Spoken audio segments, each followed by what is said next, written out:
In the world of hip-hop, noise is power. And for years, no one was louder than DJ Khaled, the man who turned shouting into an empire. He screamed, "We the best," until the world believed it. But somewhere between the platinum plaques and the jet skis, the echoes started to fade. Behind the laughter, the memes, and the over-the-top energy, something was off. Because when the cameras stopped rolling and the blessings stopped trending, the truth started leaking out, and the truth was ugly. This is the story of how DJ Khaled's unstoppable rise became one of hip-hop's most public unravelings. A tale of ego, silence, betrayal, and how the man who shouted another one finally ran out of them.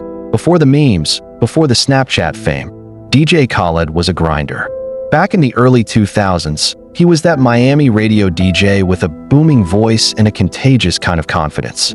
He ran with Fat Joe and the Terror Squad, hyping up the Miami wave that helped shape a generation of Southern hip-hop energy. He wasn't the best producer, but he was the loudest promoter. And for a while, that was enough that as the years rolled on, Khaled mastered something most artists never figured out: self-marketing. Snapchat turned him into a walking billboard of positivity.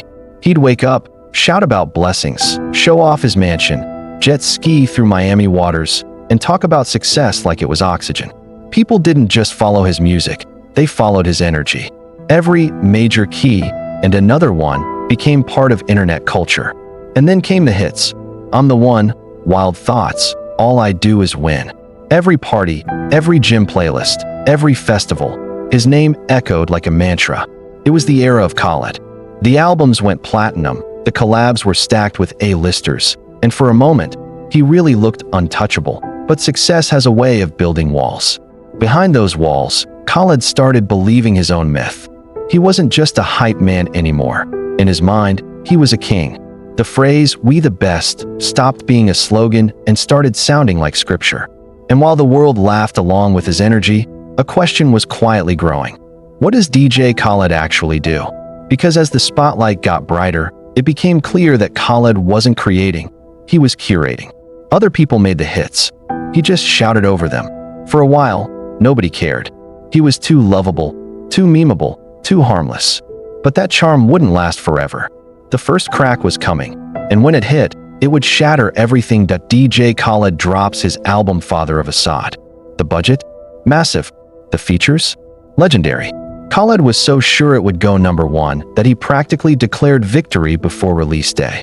But then, something unexpected happened. Tyler, the creator, released Igor. It wasn't a typical hip-hop album. It was weird, experimental, full of soul and risks. The type of project that changes the sound of a generation. And when the charts dropped, Tyler beat Khaled to #1. For most artists, that's just competition. But Khaled didn't take it that way. He snapped. He went online and started ranting, not about creativity, but about sales, volume, and visibility. He said, "I make albums so people can play them everywhere. In the barbershop, in the car, at the club. Not that mysterious stuff you never hear." It sounded less like confidence and more like desperation. Like a man realizing the world was moving on without him. That rant changed everything. Fans who once laughed with him started laughing at him. Tyler responded with grace and humor, even joking that Khaled was dying inside because the weirdo was winning. It became clear that while Tyler was chasing art, Khaled was chasing charts. And when you care more about being #1 than being original, people eventually stop rooting for you. That was the moment DJ Khaled's image cracked. The motivational guru looked insecure. The "we the best" guy suddenly looked like a sore loser. And from that point on, every move he made felt like he was trying to patch up a reputation that had already started to crumble. After that loss, DJ Khaled doubled down on the image. Instead of self-awareness, he leaned into the loudness. He went from being the fun, goofy hype man to a walking caricature of himself. Every interview, every post, every shout of "we the best" felt forced, like he was performing a version of himself that no longer existed. Then came the moments that made the internet turn on him completely. The infamous clip where his security guards carried him across a field so his white sneakers wouldn't get dirty. It wasn't just tone deaf, it was delusional. In a world where people are struggling to pay rent, seeing a millionaire being carried so his shoes stay clean hit wrong. It wasn't luxury. It was arrogance. Fans who once cheered for him now roasted him. Memes exploded. Comedians joked about him being the only fat Palestinian eating good while his people starve. What used to be admiration turned to mockery. The positivity brand, Bless Up, Major Key, another one, suddenly looked like a mask. A cover for a man obsessed with image, not integrity. Industry insiders whispered about his real personality, angry, entitled, and vindictive behind the scenes. People said he'd flip out when things didn't go his way. The man who preached blessings was really chasing validation. The cracks were no longer hidden, and the empire built on good vibes was starting to rot from the inside out. But that was just the beginning, because the downfall didn't stop with music.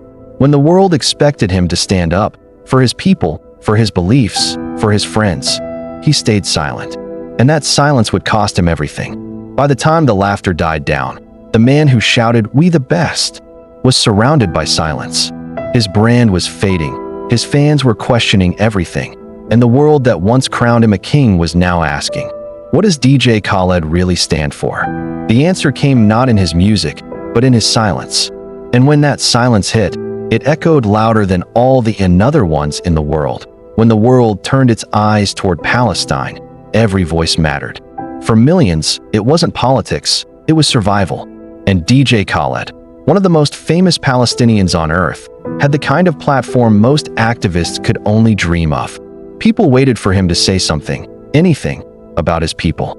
But instead of solidarity, they got silence. While Gaza burned and families cried out for help, Khaled was posting lobster dinners, sneaker hauls, and private jet selfies.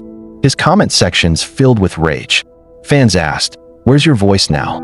Even his own cousin, from the same village, called him out publicly, saying there was no excuse for staying silent when his homeland was suffering. That was the moment the world realized Khaled's positivity had limits.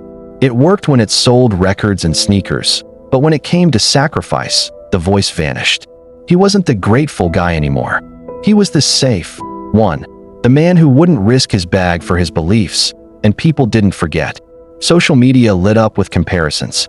While stars like Bella Hadid and others risked careers to speak out, Khaled kept his head down. His silence looked less like caution and more like cowardice.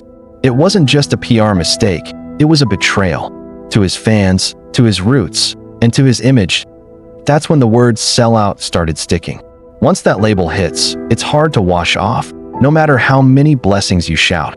But even then, there was still one man holding Khaled's career together. One artist whose name could still save a DJ Khaled album, Drake. And when that final bridge burned, there was no saving anything. For years, Drake was Khaled's golden ticket. Every big rollout had the same formula. Did the Drake vocals come in yet?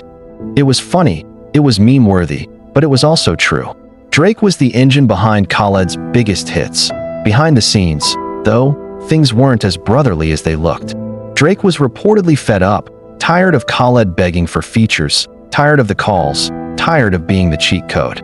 Rumors said Khaled would chase Drake for verses, and when he finally got them, Drake demanded huge publishing cuts just to get him off his back. It was business, not brotherhood.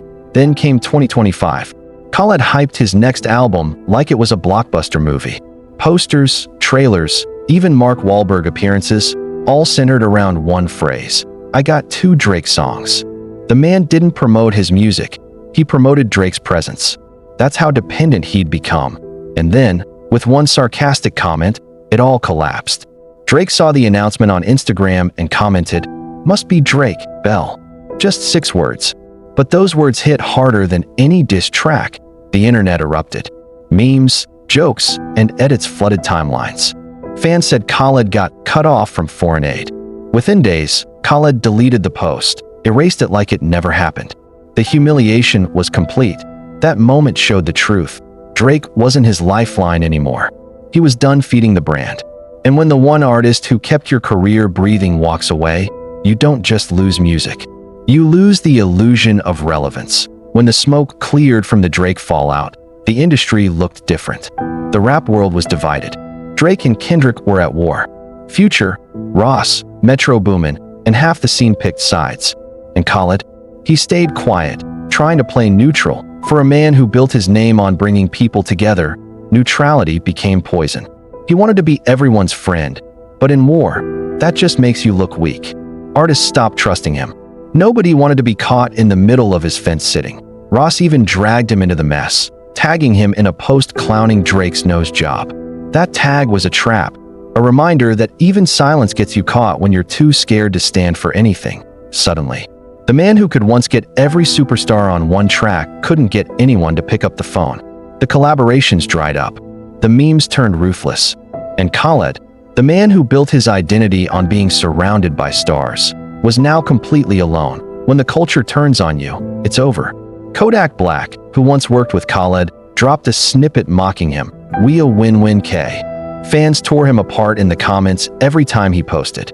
Palestine bars, Drake jokes, clown emojis everywhere. Reddit threads roasted him daily, saying things like, "The only ceasefire Khaled wants is between Drake and Ross, so he can get a feature again." Cold words, but not wrong ones. Even people from his own label exposed his temper and ego behind the scenes. They said the happy, grateful persona was fake, that he'd yell, curse, and blame others when he didn't chart high enough. His credibility crumbled with every leaked story, and to make things worse, Khaled started rewriting history, claiming he was there when Lil Wayne met Birdman, a flat-out lie. Wayne was a kid back then, and Khaled wasn't even in the room. It showed the desperation of a man trying to rewrite his legacy before it vanished. What was once confidence now looked like delusion. What was once charisma now felt like a cry for attention. And when both the streets and the internet start clowning you in unison, that's when you know it's over. After all the shouting, the features, the blessings, the sneakers, and the fame, DJ Khaled learned the one truth that money can't buy. Respect. You can rent it with hits. You can borrow it with features. You can fake it with positivity. But once people see through the mask, it's gone forever. Acid saw it first. He was one of the most talented artists under Khaled's label, full of positivity and heart. But Khaled shelved him, played politics, and moved on when it no longer benefited him. That was the blueprint of his entire career. Use people, then vanish when loyalty is needed most. And now, years later, the same pattern came back for revenge. Drake gone, the industry distant, the fans unforgiving. Even his own people calling him a traitor. DJ Khaled once screamed, "We the best." But when the noise stopped, when the echoes faded, and when the cameras turned off, the truth was clear. He was never the best. He was just the loudest, and now, even the volume is gone.